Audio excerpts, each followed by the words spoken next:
Bonjour à toutes et bonjour à tous, fin de mois difficile, retour du créateur de Mon Petit Renne et des Loups-Garous. Bienvenue dans ce nouvel épisode de Originals, l'émission qui saute de plateforme en plateforme. Moi c'est Romain et à mes côtés, comme chaque semaine, je retrouve notre superstar, non pas du catch mais du clash, Gauthier Jorgensen, journaliste cinéma et créateur du concept de Originals. Salut Romain, je commence à penser à lancer mon OnlyFans, mais je suis pas sûr. Et on devrait être avec Johan Sardet, journaliste cinéma et séries indépendant qu'on peut notamment lire chez Just Watch France. Mais qu'est-ce qu'il fout ? Mais il a un peu de retard. Oui, il est pas là. Il est pas là cette semaine, donc pour l'instant, on l'attend, on croise les doigts, on espère qu'il sera là. À temps pour nous faire sa chronique et son agenda surtout pour nous indiquer les sorties de la semaine. Exactement. En attendant, le gros plan cette semaine, il est sur Margot a des problèmes d'argent, une comédie dramatique sociale sur la famille à découvrir sur Apple TV. Vous retrouverez ensuite Gauthier pour sa chronique Les pieds dans le plat. De quoi tu nous parles aujourd'hui, Gauthier ? On va dire les vrais trucs sur le fait qu'il y ait peu ou pas de passerelle entre les acteurs qui jouent sur petit écran dans les séries et les acteurs qui jouent sur grand écran. Et en fait, ce sont deux mondes hermétiques. Parfois, il y a une possibilité de passer de l'un à l'autre, mais rarement. Et on va se demander si les plateformes ne seraient pas une providence pour réconcilier tout le monde. Voilà. Et Johan, s'il arrive à temps, nous fera donc l'agenda avec une sélection des sorties marquantes de la semaine. Mais tout de suite, ça vient de tomber, c'est les news. Vous écoutez Originals, l'émission qui saute de plateforme en plateforme en partenariat avec Cinématiseur. Quand ça arrivait sur Netflix, Apple TV+, Prime, Paramount+, quand même. Max, Arte, c'est pas mal. Canal+, écrase tout le monde, Disney+. Moi, je crois à la complémentarité des plateformes. Tout ça, j'aime bien. Et oui, Gauthier, ça vient de tomber. Ah, mais il y a rien qui tient dans ce monde, c'est pas possible. Alors, ça vient de tomber, figure-toi que Samuel L. Jackson et Sylvester Stallone ont été vus ensemble sur un tournage. C'est pas vrai. Eh oui, c'est vrai, c'est sur Paramount+. Et je crois que tu suis, toi, la série Tulsa King. Absolument, ouais. Eh ben, écoute... Ouais, c'est vrai que dans les derniers épisodes, il y avait effectivement Samuel L. Jackson et Sylvester Stallone ensemble. Et s'ils se retrouvent, c'est quoi ? Il y a une nouvelle saison ? Il y a une nouvelle série, exactement. Ah. Parce qu'ils s'étaient jamais croisés directement à l'écran en plusieurs décennies de carrière. Samuel L. Jackson et Sylvester Stallone se croisent donc enfin sur un plateau de tournage. Les deux légendes sont actuellement réunies pour filmer Frisco King, un spin-off donc à Tulsa King, désormais en pleine production chez Paramount et ça devrait sortir en 2027. C'est génial. On rappelle que Samuel Jackson incarnera Russell Lee Washington Jr., un personnage de tueur à gages déjà introduit donc dans la série originale. Tu confirmes ? Ouais, je confirme. Effectivement, il jouait ce tueur à gages qui était chargé d'aller zigouiller Sylvester Stallone, qui devenait un parrain de la mafia un petit peu trop important dans le nowhere des États-Unis, et qui finalement s'alliait à lui. Et ouais, j'ai hâte de voir ce que ça va devenir. Ça vient de tomber, Gauthier. Ah, c'est pas possible, encore un truc qui tombe. Et c'est un double impact. Double impact sur Apple TV. J'avais qu'une news à la base, mais figure-toi que en arrivant pour enregistrer, je suis tombé sur une autre news qui est liée à la même plateforme, à Apple TV+. Donc celle que j'ai découverte ce matin, donc c'est tout frais en l'occurrence, donc ça vient vraiment de tomber. D'accord. C'est que Apple TV+, Apple TV tout court d'ailleurs, va être en France maintenant disponible sur Amazon Prime Video via 9,99€ d'abonnement par mois. Ok. Voilà, okay. Jusque-là, c'était réservé à Canal+ ou de s'abonner directement à Apple TV. Donc maintenant, vous pourrez aussi le faire via la plateforme Amazon Prime Video qui confirme donc sa stratégie d'être une sorte de je sais pas finir ce mot. Un truc qui agrège. Ouais, c'est ça. C'est que Amazon Prime Video est une sorte d'araignée comme ça que, enfin, moi, c'est par ce portail-là que j'accède à HBO Max, par exemple, ou à Paramount+. Donc là, maintenant, on va pouvoir accéder à Apple TV. Ok. Exactement. Et alors sinon, l'autre news Apple, en l'occurrence, c'est que j'avais travaillé à l'avance, c'est que, est-ce que tu connais une série qui s'appelle The Savant ? T'as entendu parler de ça ? The Servant ? Non. Ou The Savant ? Le Savant. The Savant. Ouais. Non. Eh bien non, c'est normal, parce que ça fait 7 mois que cette mini-série est en stand-by, figure-toi. D'accord. Elle avait été déprogrammée par Apple TV après l'assassinat du militant d'extrême droite Charlie Kirk aux États-Unis. Pourquoi ? Parce que dans The Savant, Jessica Chastain, elle joue une enquêtrice qui infiltre le dark web sous une fausse identité afin de débusquer des groupes haineux et d'empêcher des attentats sur le territoire américain. Donc Apple s'était dit que c'était pas forcément le bon moment et voilà, c'est enfin le moment de dégainer. Donc après Traqué avec Magimel qui avait été décalé pour des raisons de droit, cette fois c'est l'actualité politique qui a conduit Apple à prendre cette décision et donc du coup ça y est enfin. Donc on relance cette production. Alors non, elle est finie. Ça va ça y est. arriver là d'ici quelques semaines / mois. D'accord. Donc voilà, une série thriller avec Jessica Chastain en rôle titre. D'accord, avec Jessica Chastain, ça va servir à ma chronique de tout à l'heure. Ah ben ça vient de tomber. Ah mais qu'est-ce que c'est ? Et ça vient de tomber du côté de la nostalgie. C'est tombé juste là. Juste là, mais du côté de la nostalgie. Juste là, juste à côté d'Originals. Ouais. Puisque Attends. Non, j'avais cru entendre un bruit, j'ai cru que c'était Johan, mais non. Ah non. Du coup, le prochain film... Qu'est-ce qu'il fout ? C'est pas possible. Le prochain film Loup-garou Renaissance. Donc tu te souviens de Loup-garou, hein ? C'était notre première émission Originals. Je me souviens de manière très vive de Loup-garou. Il y a 2 ans déjà. Ouais. C'est un souvenir très marquant. Et on fait un gros big up, bien sûr, à Jules Thiebaud, qui était avec nous. Qui était notre invité. Donc voilà, un nouveau film Loup-garou. Alors cette fois, on laisse de côté Jean Reno et Franck Dubosc, puisque ce nouveau film mettra en scène Jamel Debbouze, Fred Testo, Alice Dufour, Alexandra Ross, Monica Bellucci, Alban Ivanov ou Jonathan Lambert. Ah mais Jonathan Lambert, attends 2 secondes. Jonathan Lambert, il était pas déjà dans le précédent ? Mais peut-être, mais je me souviens tellement mal du film. Mais je crois que si. Je crois qu'il avait un petit rôle dans le précédent. Enfin bon. Là, tel qu'on a vu la photo de tournage, il va être habillé comme un espèce de juge, je crois. Donc peut-être que... Au bûcher, il va reprendre ce genre de rôle. De toute façon, il va crier. De toute façon, hein, bah oui. Voilà, c'est attendu sur Netflix et c'est en tournage. Voilà. Ok. Et ce sera tout du côté des news. Je te propose d'enchaîner. C'est déjà pas mal. C'est pas mal, hein. Ouais, c'est pas mal. C'est pas mal. D'enchaîner tout de suite avec notre gros plan de la semaine.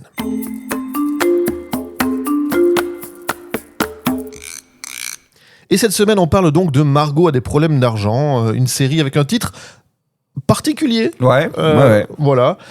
Disponible donc sur Apple TV cette semaine. 8 épisodes, et donc je rappelle, hein, c'est une comédie dramatique plutôt à tonalité satirique, qui s'inscrit quand même dans une veine sociale acide autour de la précarité, mais aussi de l'économie numérique, et c'est porté par Elle Fanning, Nicole Kidman, Nick Offerman, et j'en passe, Michelle Pfeiffer, enfin il y a du monde. Hein. Ouais. C'est une série gros casting. C'est une série avec un énorme casting incroyable. Tu disais qu'il y avait une veine sociale. Ça parle d'un phénomène de société parce qu'effectivement, comment joindre les deux bouts quand on n'a pas un rond et qu'on vit en Californie. Mais quand même, il y a beaucoup de glamour puisque on est dans un monde de Michelle Pfeiffer et de Nicole Kidman qui n'entendent pas se montrer sous leur jour le plus pauvre. Donc tout ça est assez glamour et sympa quand même. Et ça ressemble à ça. Bon, comment ça va à la fac ? Oh Margot, non ! T'allais devenir quelqu'un. Ah ouais, j'allais devenir qui ? Celle que tu voulais. Et t'as choisi de me garder. Tu penses que j'ai détruit la tienne ? Oui, mais de façon tout à fait magnifique. Je dois gagner de l'argent. N'importe quel travail. Je suis même prête à mettre les mains dans le caca. Apparemment, vous le faites déjà. Pour gagner ma vie et subvenir aux besoins de mon fils, j'ai commencé un nouveau travail sur Internet. Pour ta première photo de chat, faut un déguisement d'horreur.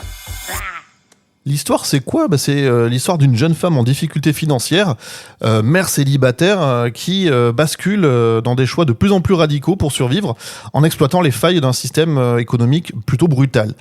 Entre opportunités numériques et dilemmes moraux, elle navigue donc dans un monde où l'argent redéfinit les règles du jeu, puisque Le pitch très clair, c'est une jeune femme qui va s'entourer de sa coloc faite de cosplay et de son papa ex-superstar du catch pour monter un OnlyFans qui va exploser largement au-dessus de ce qu'elle attendait, avec toutes les conséquences que ça peut représenter.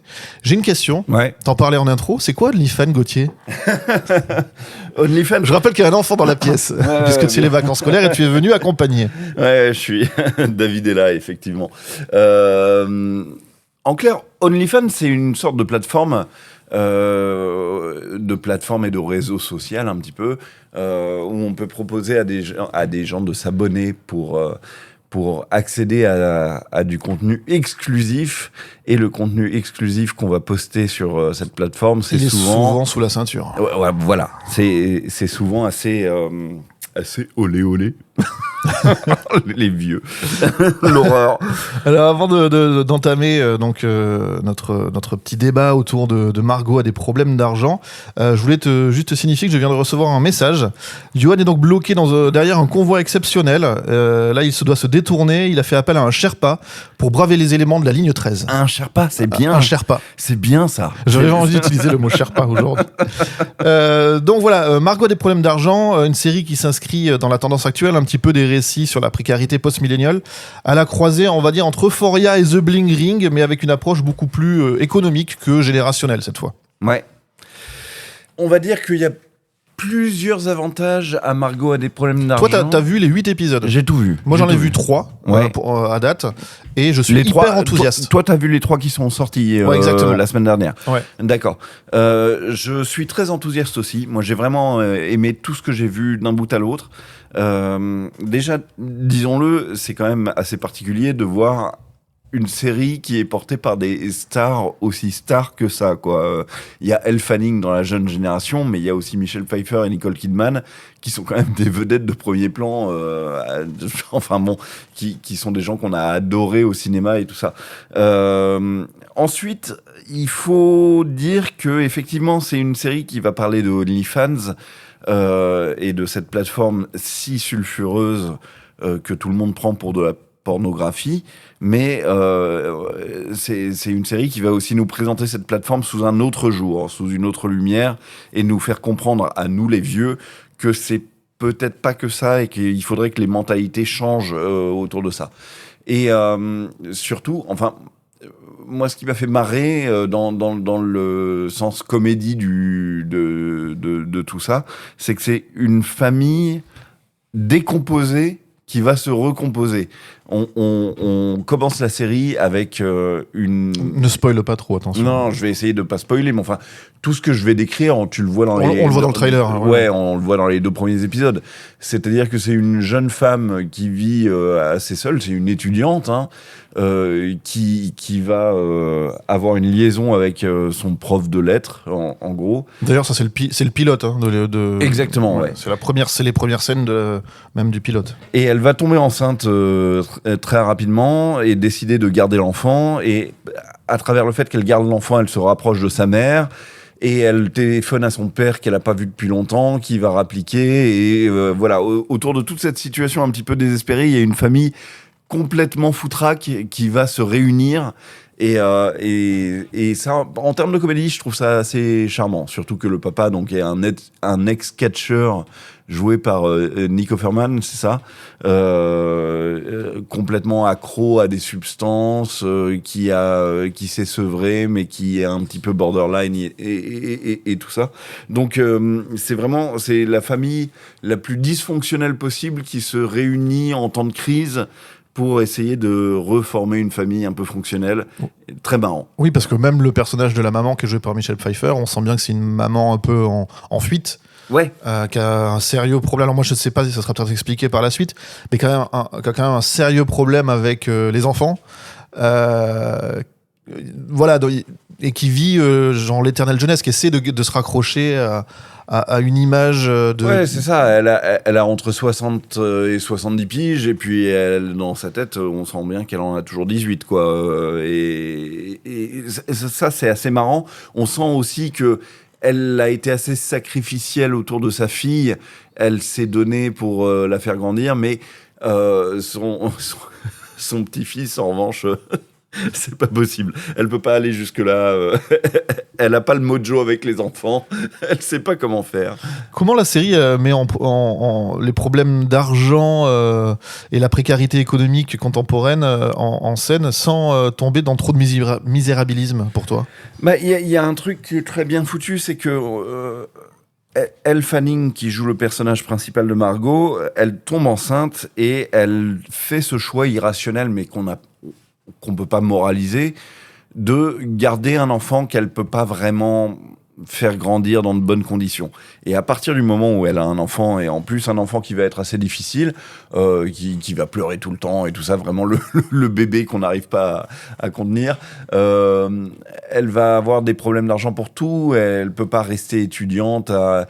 C'est une étudiante à qui on promet qu'elle a un don d'écriture et que si elle écrit, elle pourra faire quelque chose de ça. Mais évidemment, elle est dans un pragmatisme total et elle dit je peux pas me nourrir de écrire, c'est pas possible. Donc il faut que je sois serveuse, il faut que j'ai des petits boulots et tout ça. Donc elle a le nez sur un problème très immédiat, qu'elle a pas de pognon et que sa mère peut pas garder son gamin, ses colocs sont très hostiles envers le bébé et tout, donc elle arrive pas à la fois faire grandir son enfant et gagner de l'argent, tout simplement. Donc elle va trouver,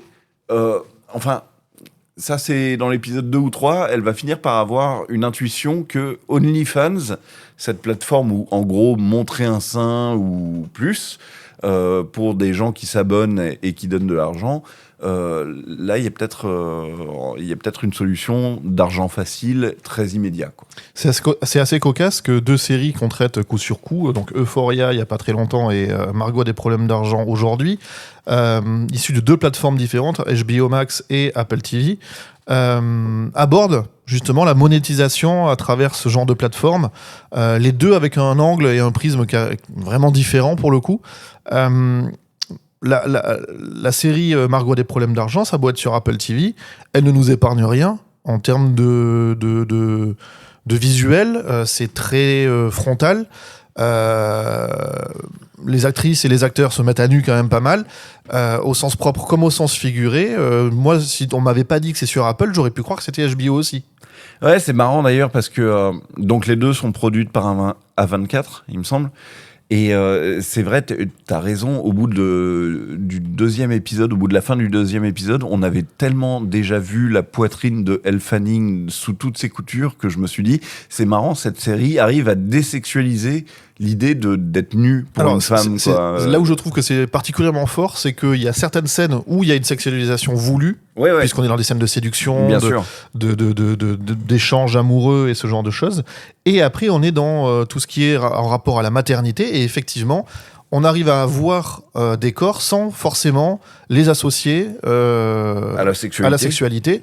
Il y a un énorme débat autour des mamans qui allaitent, que ce soit outre-Atlantique ou ici, où des gens sont très choqués de voir la vie.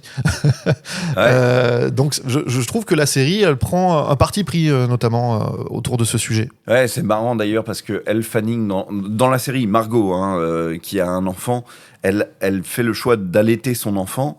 Et quand elle apprend que sa mère a choisi de ne pas l'allaiter, elle lui fait du shaming de maman en lui disant « Mais c'est pas vrai, t'as pas fait ça, t'aurais du mal à allaiter et tout. » Et je sais que c'est très occidental cette idée de pour être un bon parent, il faut allaiter. Je trouve qu'il faut pas shamer quand même les gens qui choisissent de ne pas allaiter. Ce sont des choix, mais bon, personnel. Voilà, oui, absolument. Mais c'est marrant que la série fasse ça. Alors c'est très difficile parce que nous, dans ce studio, on n'est que des garçons et on n'est que des garçons blancs et tout ça. Donc on a un petit peu de mal à dire, à commenter un petit peu les choix de maternité qui sont faits et puis comment les représentations de la féminité et de tout ce qui s'ensuit se fait à l'écran.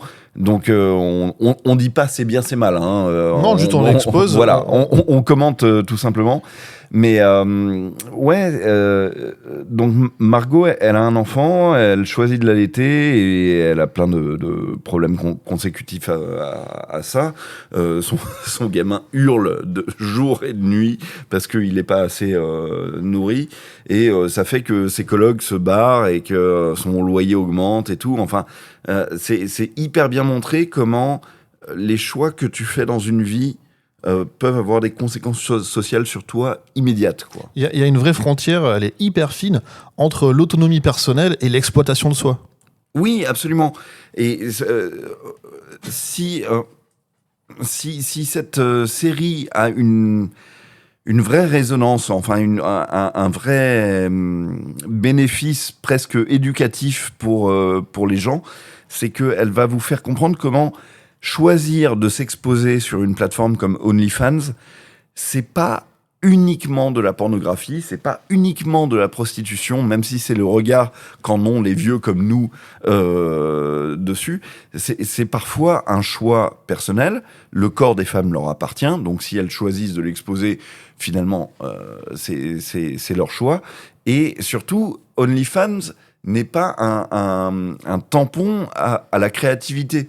C'est-à-dire qu'on peut tout à fait choisir de s'exposer sur OnlyFans et rester hyper artistique, créatif. Cette jeune femme, elle a eu un talent d'écriture et elle va mettre son talent d'écriture au profit de la manière dont elle va se dévoiler son corps sur cette plateforme. C'est pas une plateforme de porno en libre accès. C'est une plateforme aussi où il y a un contact avec le créateur ou la créatrice. Oui, voilà. Il y a ça aussi, un contact direct, d'échange, de dialogue, etc. Alors après, il faut pas être naïf et être uniquement du côté de la série. C'est-à-dire qu'il faut se rappeler aussi que OnlyFans, enfin, il y a de la prostitution sur OnlyFans, il y a de la pornographie sur OnlyFans. C'est pas tout blanc tout noir, mais quelqu'un qui utilise OnlyFans ne le fait pas, peut-être pas forcément au premier degré. Il y a plusieurs degrés d'utilisation de ce truc-là, et il y a, enfin, dès le premier ou le deuxième épisode, on nous rappelle que sur OnlyFans, il peut y avoir des choses qui nous sont très étrangères, quoi. Il y a tout un passage Sans sur... parler des fétichistes, des pieds ou ce genre de choses, ça va plus loin. Exactement. Il y a tout un passage sur les hommes qui envoient des dick pics, donc des photos de leur sexe, et qui aiment se faire insulter et qui aiment voilà qu'on leur réponde des insultes assez créatives autour de ça. Donc elle commence OnlyFans par ce biais-là, en pokémonisant les photos de sexe qu'on lui envoie. Et donc déjà, il y a un talent littéraire qui se met là-dedans. Et puis, la série va suivre son cheminement à travers cette plateforme, tout en gardant en tête qu'il faut qu'elle se dévoile, il faut qu'elle se montre. C'est inhérent à la plateforme, hein. Et il faut qu'elle fasse des sacrifices, mais des sacrifices tant que ça lui convient, tant que ça lui va, et tant qu'elle crée autour de ça. Et même, c'est la fin de la série, c'est le moment où elle va faire le sacrifice le plus sacrificiel sur cette plateforme-là. Alors, la série ne tourne pas que autour de ça. Il y a aussi toutes les relations familiales, on l'a dit, et interpersonnelles autour de Margot. Tu parlais tout à l'heure de glamourisation. Ouais. Est-ce que la mise en scène, justement, elle n'influence pas le jugement moral qu'on pourrait avoir sur certains choix que Margot et son entourage pourraient faire ?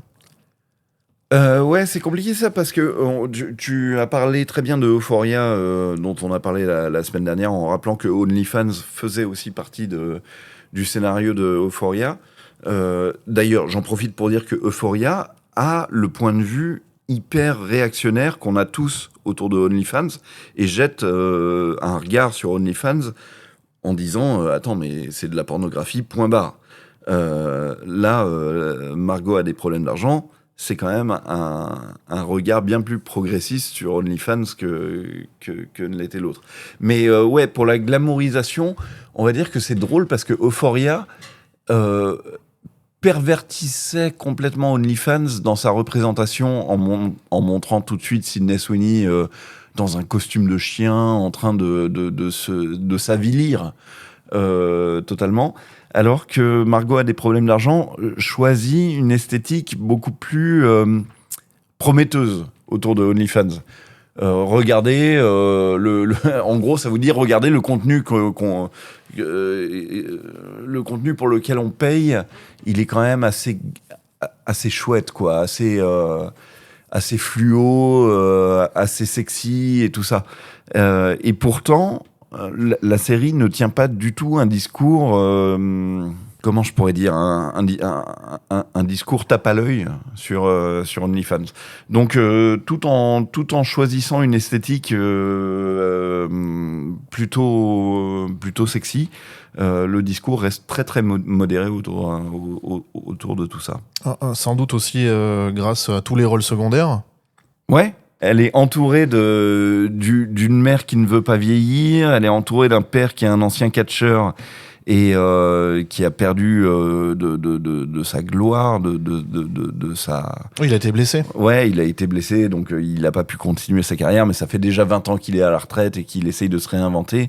Et elle est entourée de la seule coloc qui a bien voulu rester à ses côtés. Alors moi, j'ai pas tout vu, mais sur les 3 premiers épisodes, c'est une coloc en or quand même. Ouais. Là où toutes les autres sont décrites des pestes, etc.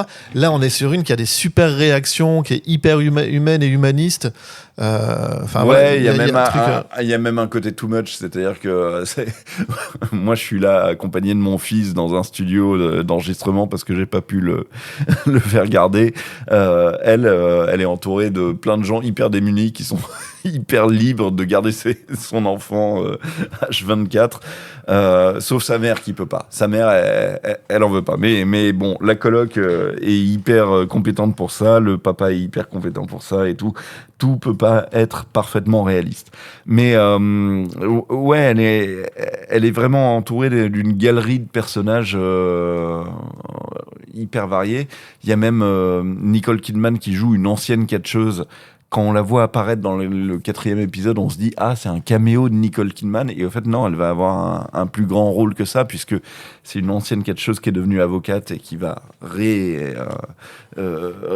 ouvrir des possibilités. Ouais, qui va interagir avec sa vie un peu plus que ça par la suite. Donc ouais, enfin, tu as raison de dire ça. C'est pas que une série sur OnlyFans, c'est aussi une série sur comment s'en sortir dans le monde d'aujourd'hui. Oui, et comment est-ce qu'on reçoit OnlyFans quand le personnage principal de ta vie de famille a choisi de s'y mettre. C'est-à-dire que la mère va avoir une réaction, le père va avoir une réaction, tout le monde va avoir une réaction différente à ça.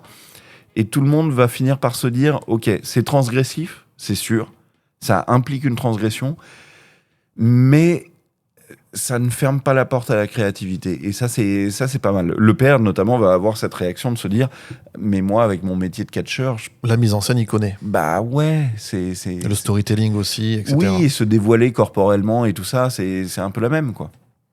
Merci Gauthier. Je rappelle que Margot a des problèmes d'argent est disponible depuis le mardi 14 avril sur Apple TV. Je désespère de voir Johan arriver, hein, mais je commence à avoir un petit peu peur pour l'agenda. Mais Gauthier, voir en tout cas tous ces grands acteurs et actrices de ciné à la télé, ça t'a inspiré et tu avais envie de mettre les pieds dans le plat.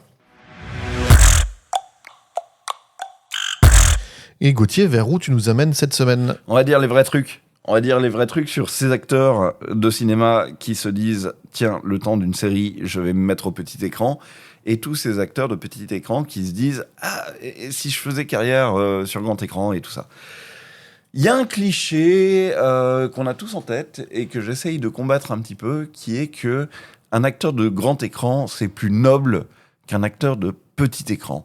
Je pense que ce sont deux professions qui peuvent avoir une frontière commune, mais que ce sont deux professions très différentes. Déjà, c'est pas les mêmes agendas. La régularité de l'un... Exactement.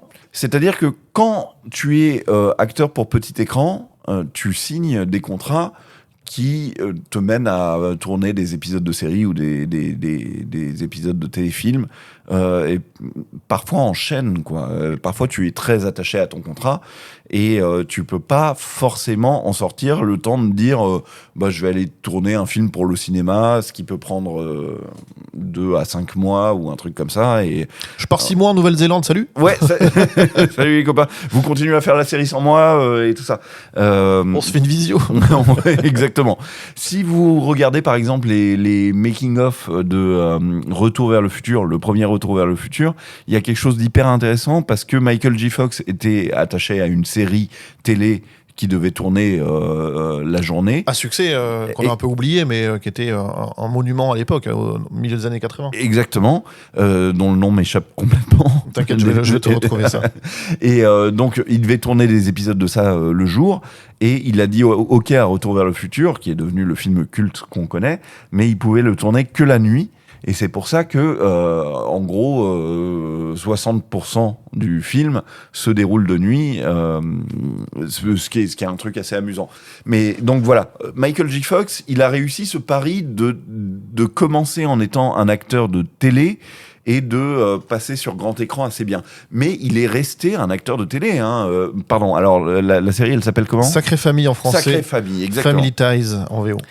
Il est resté quand même un acteur de télé majoritairement, je sais pas, mais après il a fait Spin City et on le retrouve encore aujourd'hui dans Shrinking. Dans la nouvelle saison de Shrinking, ouais, voilà. tout à fait. Donc Michael J. Fox, qu'on associe peut-être au grand écran à tort, est quand même un acteur de télé avant tout. Aussi, ouais. Et, ouais. Et j'y pense parce que, évidemment, dans cette série dont on vient de parler, Margot a des problèmes d'argent, on trouve des acteurs qu'on associe plutôt au grand écran, comme Elle Fanning, comme Michelle Pfeiffer, Nicole Kidman, Nico Offerman et tout ça. Et là, on est peut-être un peu surpris de les voir faire un détour par le petit écran et par la série, comme si... Tu vois, comme s'ils se permettaient une petite parenthèse dans leur carrière sérieuse, tu vois. Comme l'avait fait De Niro avec Zero Hour. Zero Hour, c'est ça, Ouais. ouais, absolument. Et c'est ça, enfin, c'est vers là que je voulais t'attirer, c'est de me dire, les plateformes, c'est peut-être cet espace merveilleux où les acteurs de télé et les acteurs de cinéma peuvent se retrouver. C'est qu'on en vient à ne même plus être surpris que des acteurs comme ça puissent revenir vers le format petit écran, mais donc dans le cadre de la plateforme. C'est quand même deux mondes qui ont du mal à avoir une frontière commune, puisque il y a les exemples d'acteurs de petit écran auxquels on a promis une très grande carrière sur grand écran et qui n'ont pas transformé l'essai ne manquent pas. Tu vois, quand Game of Thrones était un événement, on était tous là à se dire Emilia Clarke, Kit Harington, ce sont des phénomènes, ce sont des nouvelles gueules, ce sont des acteurs bankable, quoi. Et on les a mis sur grand écran et finalement, ça n'a rien donné. Absolument rien. Il n'y a que Peter Dinklage qui fait des petites choses et de loin en loin. De loin en loin, mais on peut pas dire de Peter Dinklage que ce soit un acteur bankable pour le cinéma, tu vois. On le voit pas devenir tête d'affiche. Non. Voilà. Et c'est vrai que sur Game of Thrones, il n'y en a pas qui ait vraiment fait cette bascule-là, oui. Absolument. Et c'était la même chose pour Millie Bobby Brown, l'actrice principale de Stranger Things, dont on disait, mais cette nouvelle petite fille qui est devenue depuis une adolescente et une jeune adulte, on disait, mais c'est une sensation, quoi. Elle était sur toutes les lèvres, son visage était partout. D'ailleurs, je pense qu'elle pourrait faire la couverture de certains magazines de mode et tout ça. Mais quand on l'a mise au cinéma, c'était pour faire la suite de Godzilla, il me semble. Ou des produits Netflix. Et puis voilà, depuis, elle est revenue à des produits Netflix. Même des longs métrages, mais de plateformes... Enfin, qui nous concernent à nous, originals, tu vois. Exactement. Pas des trucs qui passent en Elle salle. n'arrive pas à transitionner vraiment du petit au grand écran. Alors, des langues un petit peu fourchues, telles que celle de Johan, à qui j'en ai parlé l'autre jour, pourraient dire... Peut-être que c'est parce qu'ils sont mauvais, tout simplement. Oui, mais regarde, dans le cas de Euphoria, par exemple, c'est un contre-exemple total. Tu prends les acteurs principaux de Euphoria et que ce soit Zendaya, que ce soit Sydney Sweeney ou Jacob Elordi, les trois, ils sont en train d'exploser au cinéma. Alors, Zendaya, pour être totalement fair, Zendaya, elle était déjà dans Spider-Man et tout ça, donc elle était déjà une figure du grand écran. Mais tu as raison, sur Sydney Sweeney et Jacob Elordi, ils ont réussi à transitionner du petit au grand écran, et c'est des cas de figure qui peuvent arriver. On se souvient d'un George Clooney qui est passé de Urgence à cette vedette internationale qui est maintenant pour le cinéma. Tout comme le contraire est déjà arrivé dans l'ancien monde. On se souvient par exemple de Brad Pitt, figure planétaire du grand écran, qui va faire un petit détour par Friends. Oui, mais là, c'est une apparition. Mais voilà. C'est pas un rôle majeur de la série. Exactement. C'était des petites apparitions, c'était c'était des petites anomalies. On le savait que c'était des petites anomalies. Et déjà, peut-être que à travers cette contrainte d'agenda, être acteur de petit écran, au fait, c'est un bon statut. Parce que ça te permet d'avoir un boulot quand tu vois assuré. Quoi. Quand tu vois les salaires des stars américaines qui sont payés en millions par épisode, et tu sais qu'il y a à l'époque 20 épisodes par saison, tu te dis ouais. C'est pas mal, voilà. C'est pas mal. Voilà. Peut-être que être star de cinéma, c'est plus classe, c'est plus prestigieux. Mais c'est moins la garantie d'avoir un salaire qui tombe régulièrement. C'est surtout vu de France, parce qu'on n'a pas vraiment, nous, de cérémonie qui récompense les séries, par exemple. En plus. Donc, il y a un peu côté parents pauvres, là où aux États-Unis, il y a toutes les séries, les récompenses. Je veux dire, quand tu fais Succession, et que ça a des récompenses, Ted Lasso, on pense à tous les grands succès récents. Là, il n'y a pas de problème c'est juste une autre économie, mais on se dit pas c'est moins bien. Il y a des performances qui sont reconnues, etc., etc. Absolument. On a beaucoup parlé dans Originals de la série The Pitt, dont le premier rôle est tenu par Noah Wiley. Ouais, voilà, qui vient de recevoir son étoile sur le Hollywood Boulevard. On l'imagine pas vraiment devenir une grande star de cinéma, mais c'est quand même une grande star de la télé. Et il est totalement légitime.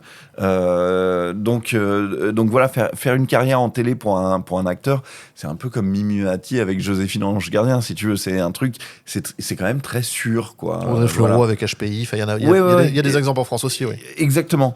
Et voilà, peut-être que simplement être comédien de grand écran et être comédien de petit écran, c'est pas mieux l'un, moins bien l'autre. Ce sont deux carrières distinctes, différentes. Peut-être que la frontière est pas si poreuse que ça, que quand t'es l'un, t'es vraiment l'un, et que quand t'es l'autre, t'es vraiment l'autre. Et que, moi, c'est ça qui m'enthousiasme avec notre sujet de prédilection qu'est les plateformes, c'est que peut-être que sur les plateformes, il y a enfin un terrain commun, un terrain où tous les gens peuvent se croiser, et un terrain d'exploitation, de créativité, de liberté, où les acteurs de grand écran peuvent devenir des acteurs de petit écran, des acteurs de petit écran peuvent devenir, le temps d'une mini-série, des gens qui côtoient des acteurs de grand écran et tout ça. Et ça me fait revenir à ce que disait Danny Boyle, qui s'était mis à la série à la fin des années 2010 en faisant Trust et en faisant une série sur les Sex Pistols. Il disait faut vous rendre compte maintenant que les plateformes, la créativité, elle est là. Elle est plus sur grand écran. Le grand écran, c'est la contrainte, c'est le monde des producteurs, c'est le monde où on demande d'avoir des stars bankables, c'est un scénario comme ci et comme ça, et de pas dépasser telle durée et tout. Toute la créativité se situe sur les plateformes maintenant, et le grand rendez-vous créatif et artistique pour les acteurs comme pour les réalisateurs se situe sur les plateformes maintenant. Voilà. C'était donc les mots de Danny Boyle pour conclure ce petit Les Pieds dans le plat. Je te remercie, Gauthier. Ben merci, à toi. Et toujours pas de Johan, hein? Bah écoute... on sait jamais, Voilà, on croise les doigts, peut-être que... Ah bah, voilà. Enfin, Johan. Pardon. Johan, écoute, tu as failli. Beaucoup de retard quand même. Un petit peu, tu as failli. Voilà. Mais tu es là. Les problèmes du métro parisien, mais je n'allais pas louper l'agenda. Et tu es là pour l'agenda, pour ta partie à toi. Alors, je rappelle, Johan, que tu vas nous parler cette fois des sorties comprises entre le 20 et le 26 avril qui ont retenu ton attention. On t'écoute. Eh ben, il y a plein de choses à voir, et notamment, alors beaucoup de Netflix, vous verrez, mais pour pas parler que de Netflix, je vais commencer par HBO Max. avec une série dont on va reparler beaucoup, je pense, dans les cérémonies de prix à l'automne prochain. C'est une série qui s'appelle Half-Man. Pourquoi elle va être importante ? C'est parce que c'est signé Richard Gad, qui avait été révélé par la série Choc, Mon Petit Reine, sur Netflix. Vous vous souvenez, là, où il racontait presque sa propre expérience avec une fan un petit peu toxique. Et donc là, sa nouvelle série était très attendue. Donc il propose cette série où il est en tandem avec Jamie Bell, et il joue le rôle de deux frères, on va dire d'adoption, puisqu'en fait ils sont chacun d'une mère qui se mettent ensemble. Et en fait, on va suivre un petit peu en flashback leur relation depuis l'adolescence jusqu'à l'âge adulte, sachant que l'un est à peu près très très toxique et l'autre beaucoup moins, mais en tout cas il va être confronté à cette espèce de figure un peu malfaisante. Et c'est aussi une histoire racontée de sa vie. What ? Le mec a une vie pas très fun. Jamie Bell, pour le resituer, c'est Billy Elliot, hein. Exactement. C'est ça. Voilà, c'était le point britannique social. C'est ça. Exactement. Et en fait, qui fait des choix post-Billy Elliot, vraiment intéressant, parce qu'il aurait pu être un peu comme Tom Holland. Il a un visage très enfantin, finalement. Ouais. Jamie Bell était un peu coincé là-dedans, et il prend des directions assez étonnantes. Donc ça s'appelle Half-Man, 6 épisodes disponibles depuis vendredi sur HBO Max.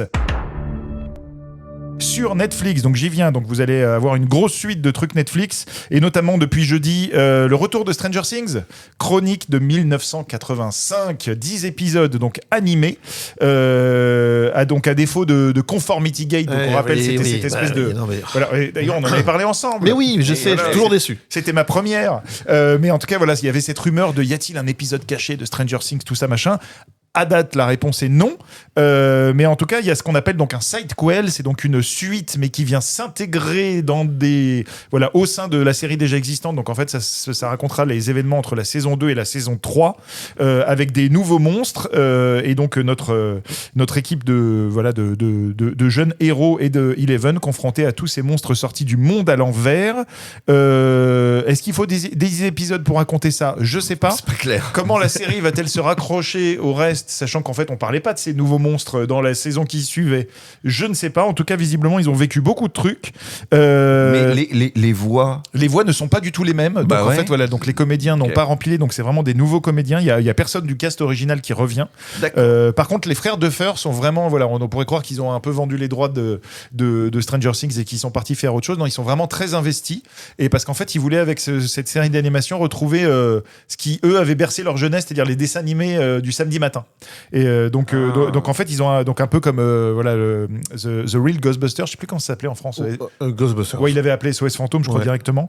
Ou les maîtres de l'univers. Donc eux ont grandi avec ça, et en fait de dire si nous on proposait notre version de ça dans l'univers Stranger Things, à quoi ça ressemblerait. Il y a quand même des gens qui pensent que ça va cacher un Conformity Gate. Ça y est, c'est reparti. Alors, si vous savez pas ce que c'est que le Conformity Gate, on vous renvoie à notre épisode dédié à Stranger Things. Oui, pour faire court, c'est une théorie du complot autour de Stranger Things. Et comme là, on n'a pas eu la vraie fin. Voilà, c'est ça. Et là, il y a une série animée qui sort, et il y a une nouvelle théorie du complot. C'est ça. Donc ça, on aime. Et quand même, parmi les gens notables, notamment un peu des vieilles gloires, il y a côté voix, il y a Lou Diamond Phillips. Vous vous rappelez de Lou Diamond Phillips? Pas du tout. Ce nom me dit un truc, mais je sais que c'est genre un acteur de série B ou série... un peu, mais on l'aime bien. Il jouait dans Young Guns notamment.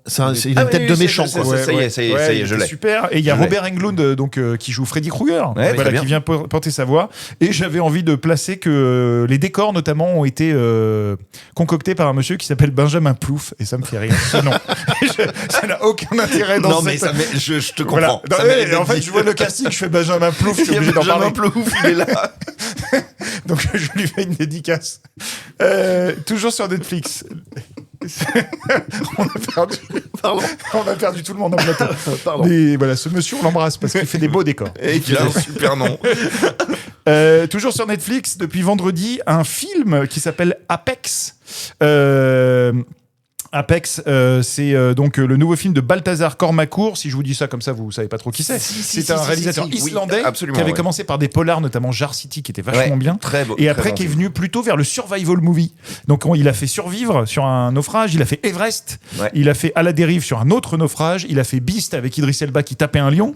Donc là, il revient avec une histoire en Australie qui confronte Charlize Theron à Taron Egerton, qui au départ va lui indiquer la route de son trek en kayak, kayak, et puis en fait va la prendre en chasse avec son arbalète parce que le gars a l'air d'être un petit peu zinzin. Ouais. Et donc ça a l'air assez chouette. Déjà c'est la réunion, enfin Netflix ils prennent pas trop de risques, ils prennent Old Guard qui a plutôt cartonné, c'était pas très bien mais ça a cartonné, donc l'actrice de Old Guard, le héros de Carry On qui est l'un des plus gros succès ever sur Netflix, on les croise dans un survival âpre, en pleine nature, avec en plus Eric Bana dans le coin qui était venu faire Une nature sauvage qui était aussi un des succès Netflix, donc comme s'il y avait un algo qui avait coché des cases, et en même temps on a envie de voir de voir ce film qui moi de ce que j'en ai vu rappelle un peu Wolf Creek, je sais pas si vous vous souvenez de ce truc un taré dans le bush australien qui attaquait des gens, mais surtout que Taron Egerton là j'aime bien les choix qu'il fait là à essayer de sortir de son rôle de gendre idéal pour faire un peu des tarés notoires. Exactement. Voilà. Là, on dirait que c'est un gars qui a été biberonné à Délivrance, qui a sorti son arbalète et qui a décidé de shooter des gens. Donc ça a l'air pas mal. Et moi, je dis big up à Johan qui nous vend le truc en disant comme s'il y avait un algo qui... oui, je crois que cette dystopie existe. Je crois que c'est ça qu'on est en train de vivre. Tout à fait. Toujours sur Netflix, une série qui pourrait faire parler d'elle aussi, Unchosen. C'est en 6 épisodes, disponible depuis mardi. C'est porté par... en tout cas, c'est une plongée dans un groupe religieux qu'on appelle The Fellowship of the Divine. Oh. Et là, j'ai pensé à toi. Quand j'ai lu le mot Fellowship, j'ai pensé à Romain. Il est connoté. Voilà. Divine beaucoup moins. Mais Fellowship. Donc la communauté du divin, et donc en fait c'est une communauté religieuse assez stricte, proche de la secte, qui va être perturbée par l'arrivée d'un homme de l'extérieur. Et donc on va suivre ça donc à travers la relation entre une femme, cet homme-là, et donc le mari de la femme. Donc le mari est joué par Asa Butterfield, qui a bien grandi depuis Hugo Cabret. Molly Windsor, qui a été dans Three Girls, joue la dame, et Fra Fee, qui avait joué notamment dans Rebel Moon, arrive pour un petit peu perturber cet univers. Et la série a l'air assez étrange, avec aussi Christopher Eccleston un peu en gourou.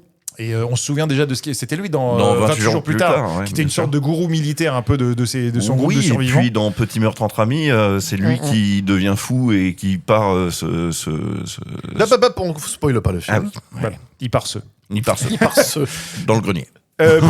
Pour terminer sur Netflix, une série française disponible depuis jeudi qui va faire rigoler comme les gens rigolent ici en plateau.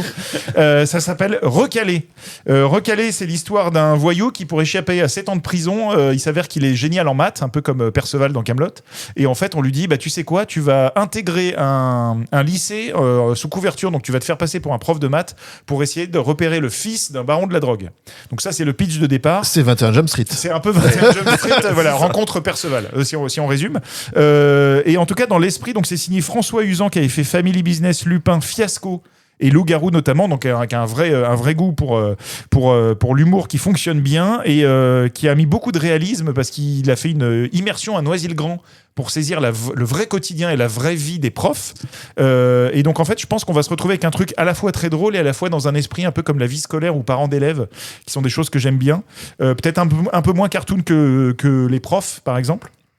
Et ce qui est intéressant, c'est que c'est le premier grand rôle d'Alexandre Kominek, donc qui est une des stars du stand-up en France, en tout cas de l'humour. Moi, quelqu'un que j'aime bien, qui me fait plutôt marrer. Et notamment, je ne sais pas si vous vous souvenez, il jouait l'oncle jeune qui faisait un stage de beaufitude dans Bref, saison 2, qui était une séquence à hurler de rire. Et il était absolument génial, où on le voit tout sage et devenir vraiment beauf ultime à la fin. Et donc, en fait, il a l'air d'être assez fun là-dessus. Et donc, entouré aussi par un casting assez dingue, Laurence Arnay, Sabrina Ouazani, Gustave Kerven, Fred Testo, Joséphine Demeaux, Mathilde Seigné. Il y a du beau monde. C'est donc en 8 épisodes et c'est disponible sur Netflix. Pour terminer en vrac, quelques trucs si vous avez encore un peu de temps, je sais pas où vous le trouvez mais tant mieux. Sur Paramount+, il y a la saison 4 de From, qui est très attendu. Donc From, pour rappeler, c'est un peu le Lost rencontre Stephen King. Normalement, ça se terminera au bout de la 5e saison. Donc il y a encore des monstres et des questions en suspens.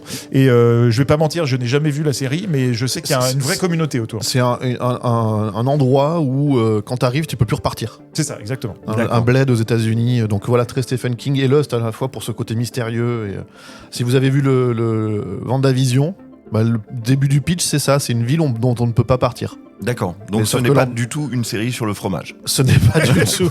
De quoi, From ? From. Ah non, mais... Pas du tout. On découvre des trucs dans Originals. Sur HBO Max, vous avez une série française qui a l'air assez étonnante. Ça s'appelle Les Saisons, portée par Stéphane Caillard, dont je suis amoureux. C'est assez étonnant, Stéphane, mais c'est une comédienne. Stéphane j'avais jamais vu ça en prénom féminin, mais c'est une comédienne que je crois qu'on avait découvert dans la série Marseille, si je me souviens bien. Et là, elle est au cœur d'un triangle amoureux en 4 épisodes, mais qui va être filmé au fil de 4 saisons. Donc je pense qu'il va y avoir une saison par épisode, et donc ça peut être assez intéressant. Donc c'est à voir sur HBO Max. Sur Apple TV, vous avez la saison 2 de Criminal Record, qui poursuit l'affrontement entre Peter Capaldi et Cush Jumbo autour d'une nouvelle enquête. C'est une série pareil, dont, un peu comme les séries Apple, souvent on n'en entend pas trop parler, mais qui a des vrais fans hardcore. Et puis vous avez sur Netflix La Meneuse saison 2 avec Kate Hudson, donc qui était nommée à l'Oscar cette année, souvenez-vous, qui est la propriétaire d'un club de NBA. Et pour terminer, n'oubliez pas que si vous êtes vers Cannes, il y a le festival Cannes Série qui va précéder de 3 semaines le festival de Cannes Cinéma. Voilà. Merci beaucoup, Johan. T'étais en retard, mais ça a payé. Mais le taf est fait. Le contrat est rempli. En revanche, il faut que tu prennes le temps de te changer un jour, quand même. Parce que ça sent un peu dans ce... Tout à fait. Ce sera tout pour les sorties, et c'est d'ailleurs là-dessus que s'achève notre émission. C'était donc Original saison 2, épisode 33. On remercie évidemment notre partenaire Cinématiseur pour sa confiance et son soutien. Merci les gars. Ainsi que Magic Andou au montage. Ouais, big up Andou. Et nous on se retrouve vendredi prochain à 17h pour toujours plus d'actu ciné, séries, doc ou animé, et toujours plus de créations originales. Bye bye. Bye bye. À bientôt, je serai à l'heure la prochaine fois. Ouais, on espère.